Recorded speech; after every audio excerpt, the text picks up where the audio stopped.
All right, guys, welcome in. We got a brand new teaser trailer for a Resident Evil movie directed by Zach Cregger, the man behind Barbarian and his newest film, Weapons. This is his take on Resident Evil. It's a complete departure from the other movies. This movie focuses more like on the ground, in the moment, horror over action. It's being filmed in Prague right now. I think they're already wrapped and they're editing right now. We get the first teaser trailer because the movie comes out this September 18th to be exact, I believe. The story revolves around a guy named Ryan, who's just an everyday Joe Schmo like you and me, who's tasked with taking some kind of medical equipment. He's a medical carrier from the outskirts of Raccoon City and into the heart of Raccoon City. So we got a teaser trailer here. Like I said, Zach Cregger's new film. It's a complete departure from all the other movies to like a complete reboot of the franchise. So like I said, we got a first teaser trailer. Let's check it out.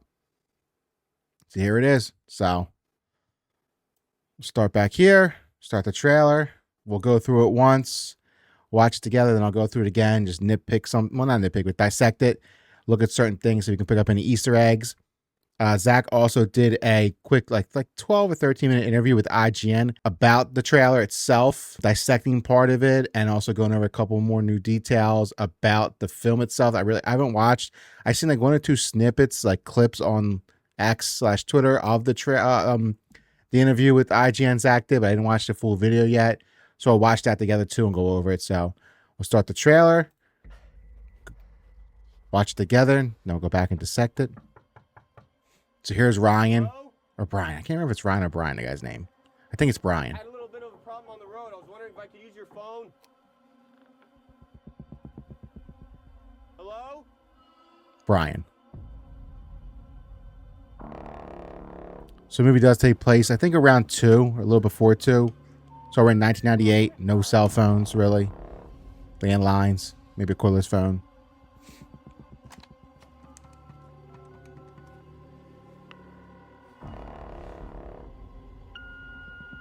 Hey babe, look, I'm really sorry that we got disconnected earlier, but some things have happened. So the main plot of this movie is one man's adventure from point A to point B, It's a fucked up situation right now. and it's just a complete descent into utter hell. And it looks like there's a chance that we might not get to talk to each other again. There's a big dude right there. People can call him Mr. XL on the internet. So we got our first look at zombies right there. I just wanted you to know.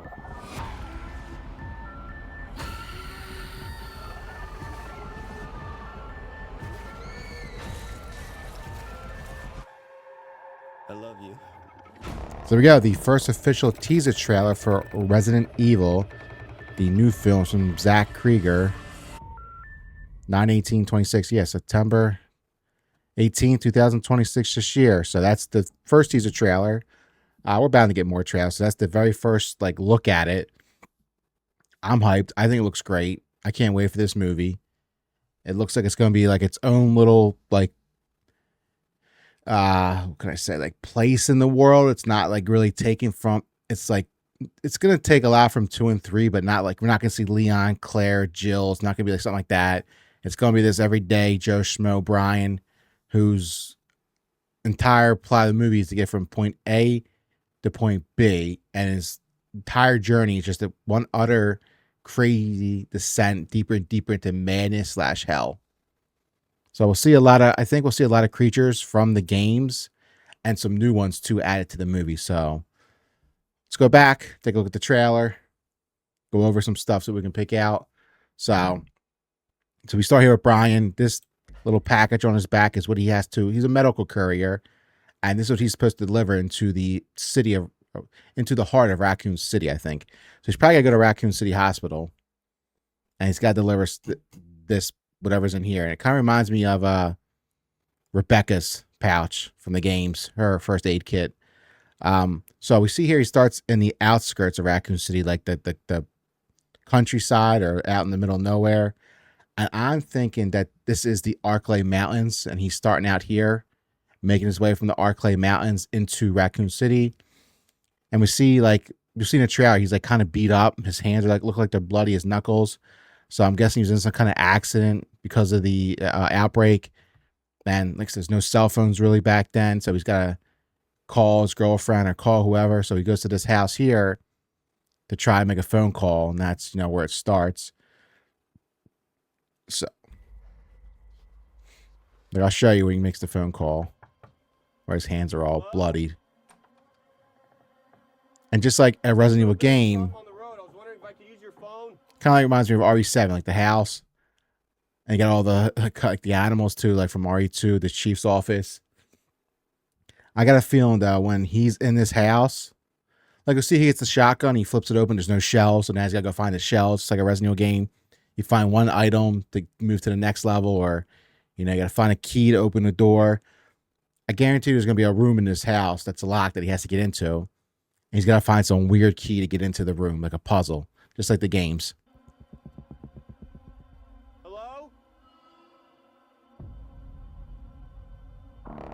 Like I said, there's the phone. Landline on the wall. Tells you we're 98.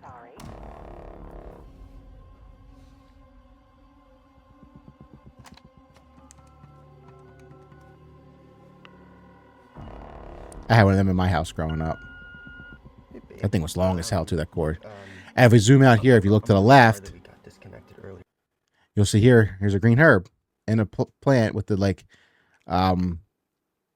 goldish like cylinder like going around it. I believe that's from RE4 because I know Zach is a huge fan of Resident Evil 4. It's his favorite game in the franchise. I believe this exact herb is in that game. So that's a cool little nod right there already to the games. Look, you see his hands are oh, let me go back just a second. See his hands look like they're bloody maybe. I think his face is a little messed up too. So that tells me that, like right before like this shot, like he's probably in his van delivering equipment. He gets into an accident, probably hits a zombie or a creature, and that causes his van probably to flip or break down. And that's what leads him here to make a phone call to his girlfriend. He's probably on the phone with her and got disconnected when he hit something. So that's probably how it all starts. And van gets messed up, gets cut off from her. He's going to this house to make a phone call to try and call her back. And she's probably in Raccoon City. Some things have happened. So like I said, here he is out on the farm. Tons of open land. We got the moon back here, some clouds. Like I said, I think this is the Arclight Mountains. Because I don't know, like right here, it kind of looks like a mountainscape to me. It could just be clouds, I'm not sure. But I got a feeling he starts in the Arclight Mountains and makes his way into Raccoon City. Here he is running from something. Maybe the dogs. Could be a liquor. So he's got that shotgun open, but he's got no ammo, so now he's got to find ammo. And here he is right here, actually in Raccoon City. You can tell it just looks like a city landscape all right here. And like a Resident Evil game, you got to get the keys to get to the vehicle or open the door. So he's going to get the keys to solve the next puzzle, and boom. I think a liquor takes that thing back. We'll probably see in the movie, like he's about to grab it, and you'll see the tongue come slowly out, wrap around the corpse, and pull it back. And here's where he falls into the sewer, because got to have sewers in the Resident Evil game. 2 and 3 had them. I think 1, 2 actually had them. You count them as sewers, like down below. Might not get to talk to each other. And here's a big boy here. There's actually a zombie here in Resident Evil 6 called the Whopper Zombie, which is like the actual name for it, and it's like a big dude. So this could be that maybe, or it could be, like I said, Zach introducing a new enemy to the game or to the movie. So I'm not sure, but there was a big fat zombie called the Whopper Zombie in Resident Evil 6, and there he is fighting Leon. So it could be that. Could be a whole new creature. Kind of looks like the Baron from Dune. And this creature too, I had a lot of people were upset about because they said it doesn't remind them from anything from Resident Evil. Kind of gives me the Evil Within vibes too. Looking at this thing, reminds me of that one crazy lady spider monster from the game. But there is a monster called Nyx in Resident Evil Outbreak. I don't know if it's 1 or 2, but this could be it or a nod to it. Because look, it's like an amalgamation of like humans and body parts and gunk and shit. So it could be that, or it could be a whole new creature for the movie that Zach made up. There we got our first look at zombies. So Looks like he made it to the hospital. It's probably towards the end of the movie.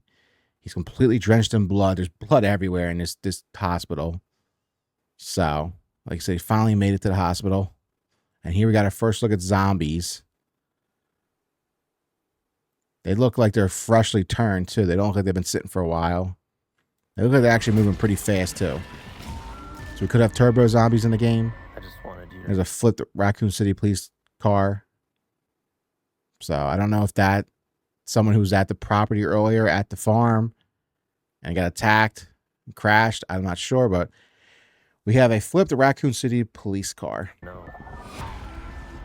And here it looks like her. She looks like I was thinking here, I could be wrong, but my theory is that I remember Resident Evil 3 remake or Resident Evil 3, like those bug creatures. I don't know what they're called.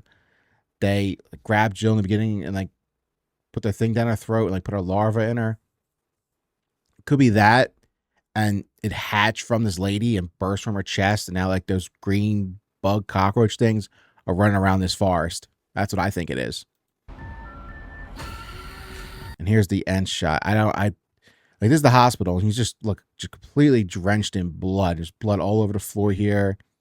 These look like medical carts or could be beds. Just blood everywhere. And it looks like I think like a zombie baby, maybe. I'm not sure. Because I remember, what did Zach Cregger just do? One new Dawn of the Dead movie, and it had like a baby zombie in it. Like the lady gave birth to a baby zombie, which is weird, but okay. I like Zach Cregger, but that's weird. But this looks like it could be something like that. Like that's like maybe a creature, like a female monster creature is giving birth to like a baby monster.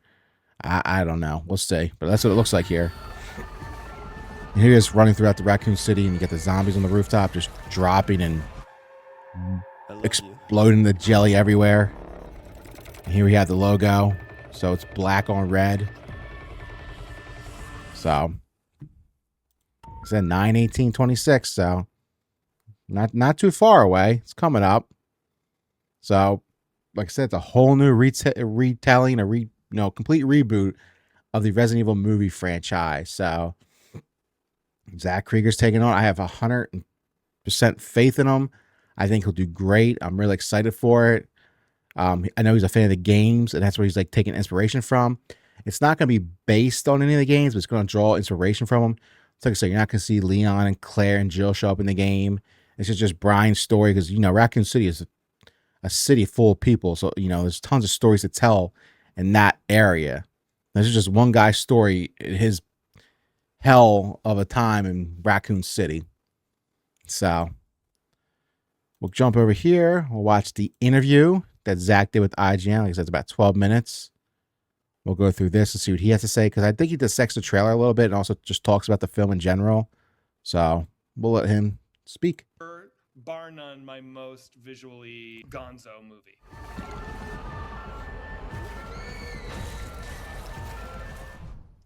All right, I'm Zach Cregger. This is the teaser for Resident Evil, which is coming out September 18th.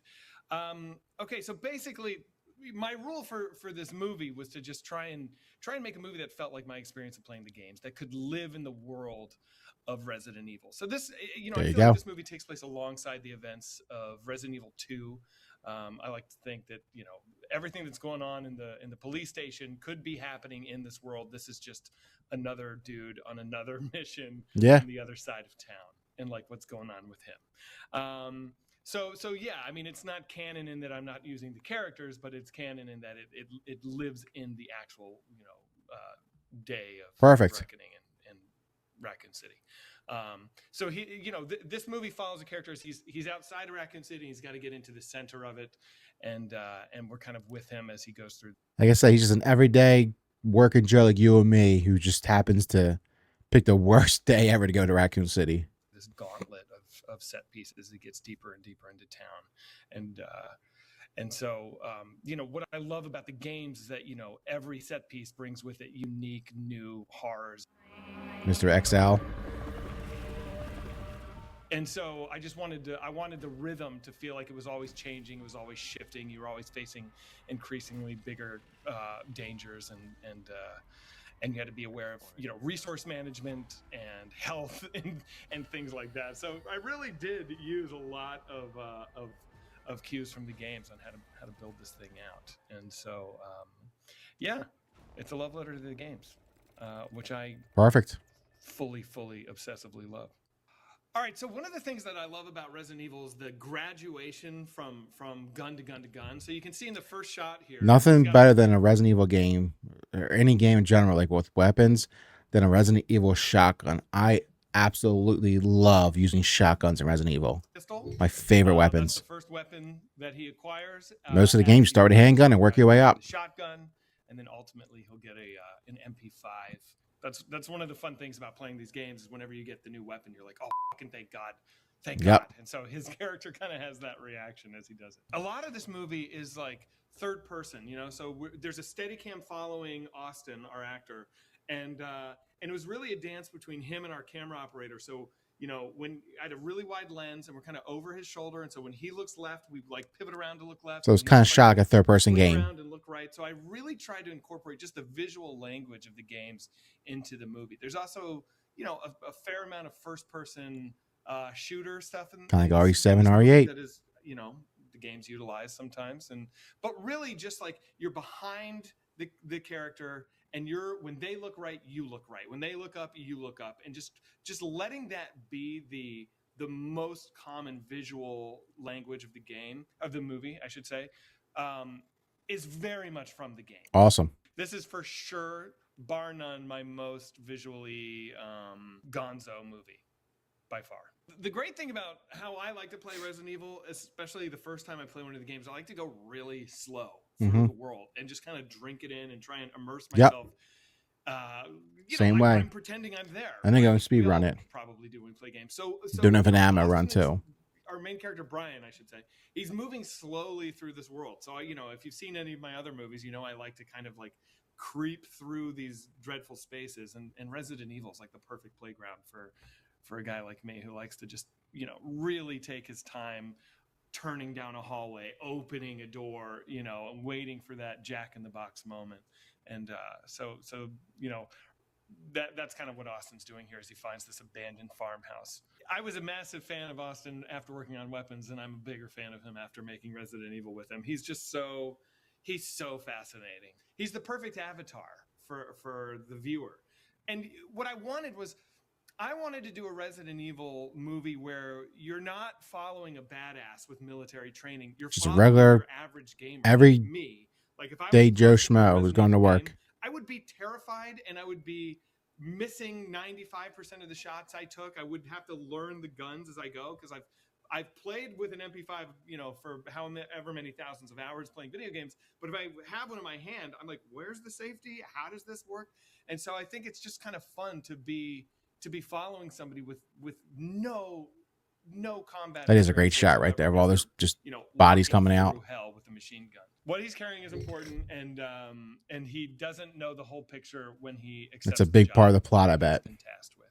And Austin is just it's got something to do with Umbrella, I bet. Very lovable, but by no means badass guy, and his reactions to the horrors is just I love it. I love it. And it looks like there's a chance that we might not get to talk to each other again. I just really love the idea of like you're moving through a sewer. You have no idea. Gotta have a sewer in RE game. And you come around a corner and you see a gigantic, obese, naked, hairless man just sitting facing you. It's like, to me, it's just like what is about to go down. I like the question there. And what does go down, I am also pretty happy with. Honestly, it's like part of the inspiration for the look of this guy comes from the book Blood Meridian. There's a character called the Judge in that book who's described as like a 7-foot tall, you know, maybe albino, hairless man. And I love the image of that guy. And so this is just my little nod to one of my favorite books of all time. So it's a new character he's putting into the I don't have a nemesis movie in this movie, you know, that the games use, which is like this gigantic hulking, you know, Terminator that's following you. But this is also like a little bit of a nod to the nemesis. I don't want to give too much away of whatever it is that's coming out of the door, but I will say that there's a mechanic that I've put into this movie that is. So that's the house he originally came to when he in the first part of the trailer. But basically, it's the way the infected interact with each other, and it's something that kind of pursues him throughout the movie. And so I don't want to say too much, but I'm really excited for how this specific creature, for lack So it's kind of like the first boss he has to deal with in the how it house. changes and how it evolves over the course of the film is really fun. Believe it or not, this movie doesn't utilize zombies that much. It's much more focused on like the weird creature stuff than the zombies. There's really only 2 scenes, maybe 3 actually, now that I think about it, where there's like proper zombie stuff going on, and 2 of those 3 are in this trailer. There's this one right here, and then there's the one where he's running through the city streets and zombies are like detonating around him. But other than that, I wouldn't call this like a zombie movie necessarily. Okay, like you have this opportunity for the T virus to do all these really create a bunch of crazy, disgusting monsters with the T virus. Limit it to zombies feels like I dig it. Squandered opportunity. So I tried to really vary it up. So we should see a lot of cool looking, disgusting creatures. A lot of crazy BOWs. Okay, great. So I'm glad you picked on the drawers and the empty shotgun, because one of the things that like is so integral to playing Resident Evil is you're constantly searching for healing items and ammunition, right? And that's what he's doing in these scenes where he's going through the drawers. He's found a shotgun. He's got no shells. He's got to find the shells. So he's got to like comb this house for these like vital, kind of reminds me of like the Baker house almost. So, just in a way, like you get to search a house for, like I say, he's going to have to find some kind of crazy key to open a door in that house. I think you can see one in this trailer, maybe. There's a plant. Yep, there's the herb. Screen left over his right shoulder. You can kind of see it. In the movie, the shot pulls back farther and you can see it. But I took the green herb from Resident Evil 4 and I replicated the bucket exactly. You can see the bucket there at the very end of that shot with the horizontal copper striping on it, and the herb is like exact for the Resident Evil 4 thing, which is probably the game I've played the most out of this series is 4. Even though this probably lives in the world of 2, I just wanted to use a little bit of 4 in here, just because it's my favorite. And I also have some other items from 4 that are kind of scattered around in this movie that people will notice. As much as 4 is the game I've played the most, I don't think it's very scary. 4 is more action. That's where a lot of the heavy lifting action of Resident Evil for me started. The scariest moment of any Resident Evil game is in 8 when you're being pursued by the giant baby in the dark of the basement. So some of the that part still freaks me out. That's one of the most scariest parts of a Resident Evil game is that baby section in Village. But the reason that I keep coming back to 4 is God, I hate that. The world is so big in a great way though. So huge. The mechanics are fantastic. And it does lean a little bit more action than some of the more horror centered. Yeah, RE4 is when the action started. I find it so relentlessly playable. I'm always interested in how it kind of goes from location to location to location, and you got to go through. At some point you're on a boat, and then you're on like a Indiana Jones Temple of Doom kind of mine cart thing going around. There's there's so much to do in that game, and I think that's something that I really dug about 4 is that you're not just trapped in one mansion and you've got to unlock a room and then go here and then unlock another room. You're moving through a world. And so that's something that I really so it's going to move from the outskirts of Raccoon City to like the inner parts and then into the actual city. That comes directly from the games is the need for that's what I'm thinking. And for padlocks being barriers. If you've ever played one of these games, you know that you always come to a locked door and you don't have what you need to get to the other side, and you have to go through hell to get the key to get out of here. And so that happens, I'd say, about 4 times. It's a big part of RE9, right? If we get into Raccoon City, you have to do all those like 2 or 3 giant puzzles to get the electric lock off the door to get into Raccoon City. I had a little bit of a problem on the road. I was wondering if I could use your phone. It takes place almost in real time, but not really. There's a lot of time jumps, but yeah, it takes place over the course of one evening. I'm sort of existing just adjacent to it because I'm not obsessed with the timeline. For me, it's like this is the first night that the T virus has broken out, and in this movie, it is like started in Raccoon City, and he's got to go straight into the eye of the storm, and so that's that's the deal. So I believe that, you know, when Leon arrives at the police station, that's still kind of like day zero, right? Where shit's you know, Yeah, fresh. it's already started. I was like, that's the timeline. day Now, I know that zero Raccoon City plus is nuked, probably about and 10, I'm 12 hours into it. I'm a little fuzzy on the timeline of when the nuke drops versus the day Leon, you know, sets foot in the police station. That nuking doesn't happen in this movie, which is why I'm not totally like. I think Leon and Claire, like it's a few hours after they leave and get out through the train is when the nuke goes off. Like day one, Raccoon City. Shit, which you find out it really wasn't a nuke. I was very, very fortunate to have a studio and a production company that really supported me and never got in the way of well, you know, we got to make sure we're doing X, Y, or Z. Like I was given nothing but support, and so I know there's all kinds of horror stories you hear about filmmakers dabbling with IP and running into all sorts of frustrations, but I truly didn't have that. There we go. So this is a whole new game that takes place between, well, during the, probably like right before 2 and during the events of 2, but it's like its own universe, its own thing. You don't have to worry about, it's like, 'cause we're not going to see Leon, Claire, or Jill in this game. It's going to be Bryan's story, the main character, his descent. Like I say, the main story is like that thing he's carrying, the medical thing. He's got to get that to Raccoon City. So that's the main MacGuffin of the film. The main plot is to get from point A to point B. And in doing so, he's going to go through deeper and deeper levels of just pure hell and just, you know, to survive and get through that. So, like I said, we got Resident Evil, the reboot of the entire movie franchise. It's coming September 18th, 2026 this year. From Zach Cregger, the director of Barbarian and Weapons. I think it looks great. I'm super excited for it as a hardcore Resident Evil fan. My favorite game of all time is RE2 1998. I remember playing it when I was a kid when my dad bought it for the PlayStation. I fell in love with it immediately. It's like I said, my most favorite game of all time. So I'm really excited for this movie. Also, if you want, I did a whole playthrough of the mainline Resident Evil games, like the number ones from 1 to 8. Leading up to 9. So I have an entire playlist on my channel, The Road to Resident Evil 9, of every game, number game playthrough if you want to watch that. Like I said, it's one of my most favorite franchises of all time, bar none. RE2 is my favorite game of all time, the original. So the movie looks great. I'm super excited for it. I think it's going to be great. I think it's going to do amazing. I got a lot of great faith in Zach Cregger with this movie. He knows what he's doing with horror films. I think he's going to do great. So if you enjoyed the video, guys, make sure to like it, subscribe for more Resident Evil content. I'll see you in the next one. Bye.